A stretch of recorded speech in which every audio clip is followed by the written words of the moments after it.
মুজিব আমার চেতনা, মুজিব আমার বিশ্বাস। কে বলে রে মুজিব নাই, মুজিব সারা বাংলায়। ইউনুস তুই তওবা কর, শেখ হাসিনার পায়ে ধর।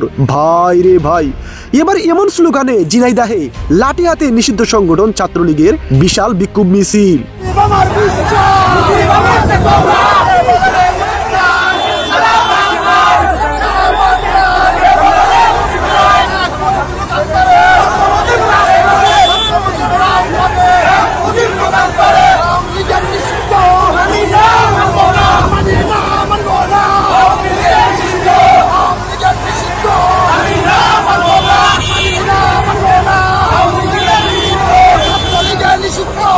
ছাত্র জনতার আন্দোলনের মুখে আওয়ামী লীগ নিষিদ্ধ হওয়ার পর রাজনীতির মাঠ এখন বেশ গরম হয়ে উঠেছে। আওয়ামী লীগ দল নিষিদ্ধে মরিয়া হয়ে উঠেছে ছাত্রলীগ ও আওয়ামী লীগ। তাই নিজেদের অস্তিত্বের জানান দিতে বিভিন্ন জায়গায় বেশ সরব হয়ে উঠেছে নিষিদ্ধ সংগঠনের নেতা কর্মীরা। তাই এবার ঝিনাইদহে লাঠি হাতে ইউনুস হটাও দেশ বাঁচাও স্লোগানে বিশাল বিক্ষোভ মিছিল করেছে ছাত্রলীগের নেতা কর্মীরা।